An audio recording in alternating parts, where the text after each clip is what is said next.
오늘 아침 뉴스 연구소. 오늘 아침 뉴스의 맥을 짚어드리는 시간 뉴스 연구소. 오늘도 두 분의 연구위원 함께합니다. CBS 김광일 기자, 뉴스톱 김준일 대표, 어서 오십시오. 안녕하세요. 예, 첫 번째 뉴스 뭐부터 볼까요? 나는 문제 없어.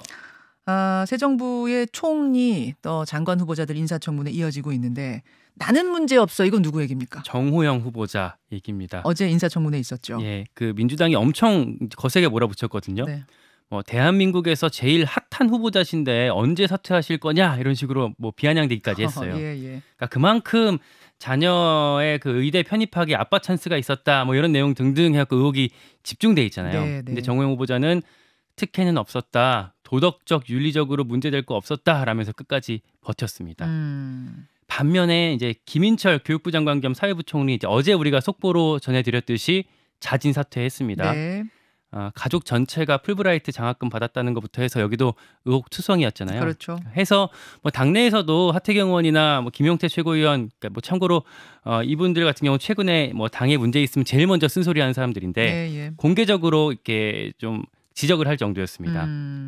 그러다가 결국 마지막에는 제자 논문 심사를 이른바 방석집에서 접대받으면서 진행했다라는 의혹이 불거졌던 게 사퇴 결심에 결정적이었던 것으로 전해지고 있습니다. 그러니까 전날 밤에 그 단독 보도가 나오고 나서 바로 다음 날 아침에 사퇴한 거죠. 예. 그 단독 보도 나오고 나서 당선인한테 직접 사퇴 의사를 표명했다 이런 보도까지 나오고 있습니다. 그래요. 그리고 한덕수 총리, 이종호 과기정통부 장관 후보자 청문회도 어제 있었고요. 이상민 행안부 장관 후보자 청문회 같은 경우에는 자료 제출 그리고 태도 문제로 실랑이 하다가 밤늦게 결국 이제 파행해서 산회했습니다. 예, 한덕수 총리 후보자 인사청문회 끝났고 지금도 이제 진행 중인데 그 과정에서 김인철 교육부 장관 후보자 한 명 자진 사퇴. 여기까지 상황. 어디에 가장 주목하십니까? 일단 정호영 후보자의 어제 청문회에 임하는 태도, 자세를 봤을 때 자진 사퇴를 안 할 가능성도 좀 높아지는 것 같아요, 지금. 그렇죠. 민주당에서는 진짜 거세게 몰아붙였고요. 예를 들면은 김성주 의원이 민주당 간사인데 퇴장해 버렸습니다. 질의하다가 나갔어요. 예. 그래서 민주당 의원들은 긴급 기자회견도 해가지고 자료 제출 거부, 답변 태도 전문성 부족, 이런 것들이 이유다, 퇴장의 이유다 이렇게 기자회견도 했고, 그 아들이 이제 의대 편입했잖아요. 근데 이제 답변 태도가 이제 논란이 됐던 건 이런 겁니다. 아들의 그 편입학 서류가 2017년 거와 2018년 거가 비슷한데 그 심사위원 면접 점수만 높다 이런 얘기들이 계속 있었잖아요. 그러니까 17년에는 떨어지고 18년에 붙은 거죠. 편이. 근데 이렇게 얘기를 했어요. 정 후보자가 나도 30년 임상만 해서 의과대학의 학사행정은 모른다. 자기도 모르고 17년도 18년도 자기 기술서가 동일하다는 거는 언론에 나온 건데 그걸 왜 민주당 의원들이 화내는지 저도 입학 담당자한테 자기도 물어보고 싶다 이렇게 얘기를 하니까 이제 민주당 의원들이 약간 부글부글 끓는 이런 얘기들도 있습니다. 그리고 왜 조국 장관하고 왜 나랑 계속 비교하냐, 다르다 이런 얘기들도 하고 그랬습니다. 어쨌든 지금 정호영 후보자가 아마 한동훈 후보자와 더불어서 키가 될 것 같고, 한동훈 후보자는 사실 무슨 지명철회나 자진 사퇴 가능성 사실 없잖아요. 지금 그렇죠. 현실적으로 봤으면 그러면은 여기에 이제 정호영이 사퇴를 하느냐 마느냐가 이 키가 될 것 같다, 이번 청문회에. 그렇게 이제 보여지고, 윤 당선인 측에서는 어쨌든 김인철 한 명 낙마를 했는데 다른 후보자들에 대해서도 낙마 가능성에 대비를 해서 예비로 지금 장관 후보자들을 지금 마련을 해놓은 상태다, 이렇게 언론에 나온 상황이에요, 지금은. 김관일 기자, 일단 민주당에서 이 세 명은 절대 안 된다 하는 사람이 한호철, 한동훈, 정호영, 김인철 이렇게 세 사람이었죠. 그런 얘기들을 했죠. 그중에 이제 김인철 후보자는 스스로 그만둔 거고 나머지 두 명이 남아 있는 상황. 어떻게 될 걸로 보세요?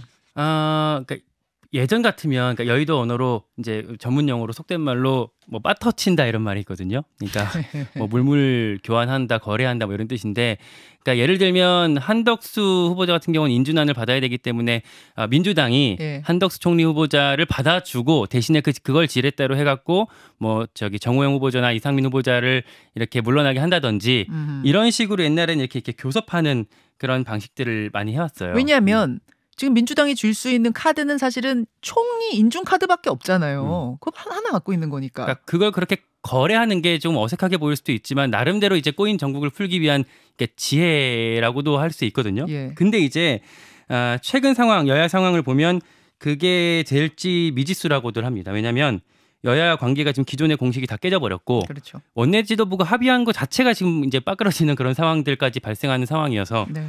신뢰가 많이 무너졌기 때문에 그런 게 어려워진 상황이기 때문에 이런 것들을 하기 위해서라도 어떤 원내 지도부의 어떤 역할들, 과제들이 남아 있다고 볼 수가 있겠습니다. 오늘 2부에는 박홍근 민주당 원내대표 출연하고요. 또 1부에는 국민의힘의 중진 하태경 의원 출연하니까요. 이 문제는 또 각 당의 입장 들어보도록 하죠. 다음으로 갑니다. 문재인 정부 뒤집기. 인수위가 발표한 국정과제. 문재인 정부와는 다른 포인트들이 많았어요. 네. 그 내용 보면 첫 번째 국정 목표부터 이제 상식이 회복된 반듯한 나라 뭐 이렇게 적혀 있었고 네. 국정과제 곳곳에 정상화라는 표현들이 써 있었거든요. 그러니까 총 110개의 국정과제였는데 내용을 보면 그러니까 원래 문재인 정부가 임대차 3법이랑 뭐 부동산 세제를 강화했던 게 대표적인 지금 정책이었잖아요. 네. 이번 그 인수위 국정과제에서는 종부세나 양도세 같은 부동산 세부담을 낮추고 또 임대차 3법 개선 방안을 마련하겠다 이렇게 제시가 됐습니다.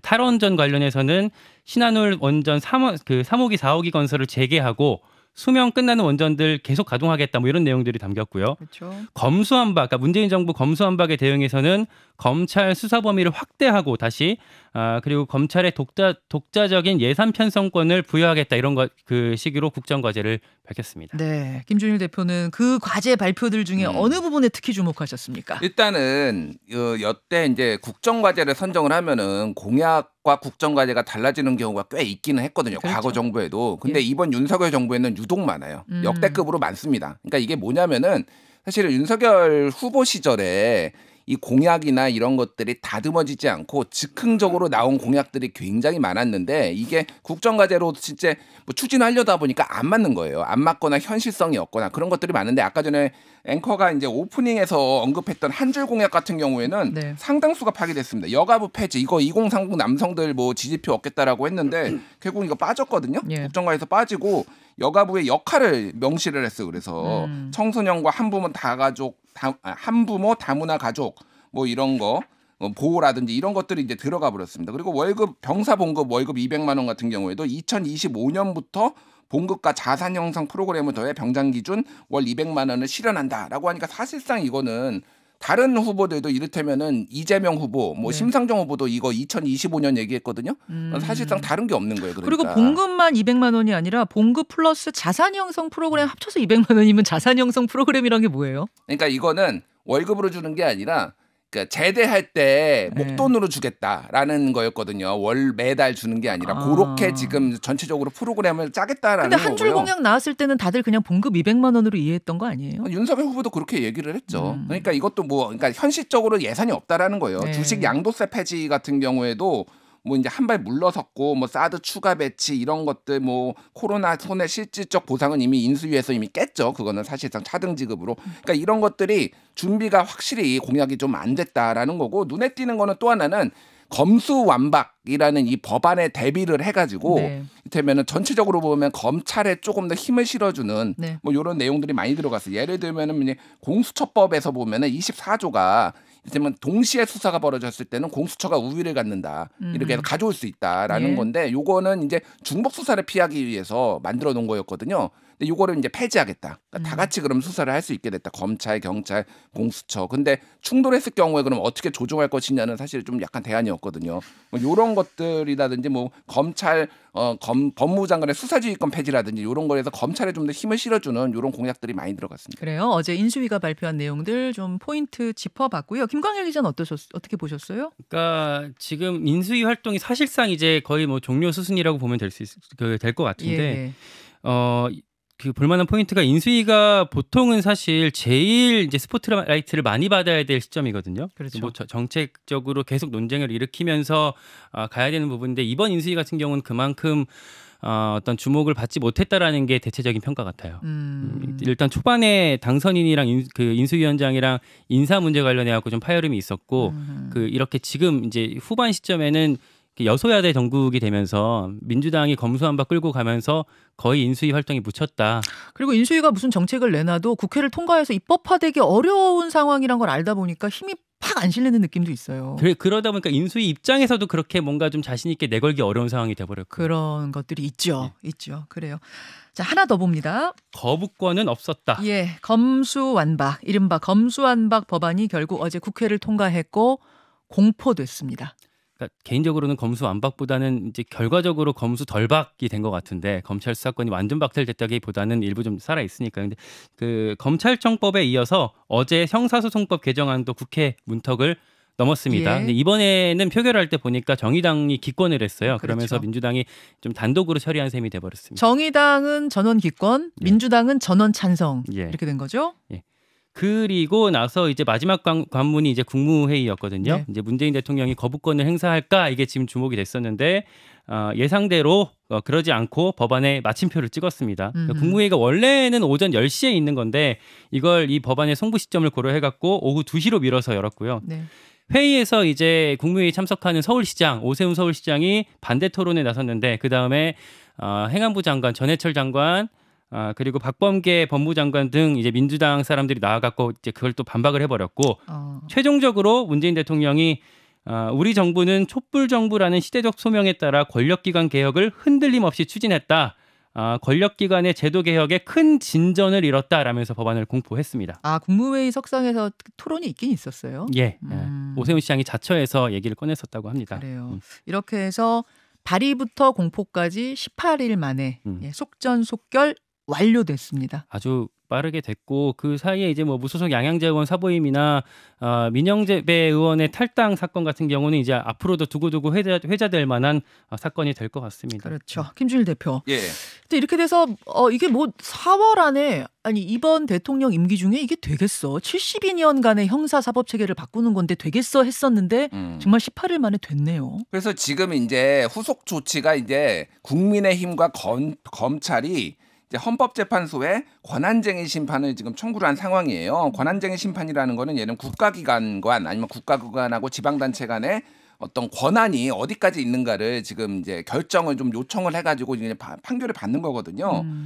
근데 지금 이제 국민의힘도 하고 검찰도 했습니다. 국민의힘 같은 경우에는 지금 입법이 강행됨으로써 국민의힘 국회의원들의 법안 심의 표결권이 침해됐는지 여부하고 또 하나는 헌법이 검사를 수사 주체로 인정한 건데 이 기능이 국회가 과도하게 이거를 제한했다라는 두 가지를 이제 한 거예요. 그러니까 절차적인 문제 하나하고 본질적인 얘기하고. 이를테면 민영배 의원의 뭐 무소속 탈당 이런 것들이 국민의힘이 침해를 받았다. 의원들이 뭐 요 내용은 이미 들어갔습니다. 네. 검찰은 지금 또 이제 예정이 돼 있는 상황인데 한마디로 하면은 그 뒷부분에 얘기했던 검사의 권한이 검수완박법으로 침해당하는지 여부를 따지는 거예요.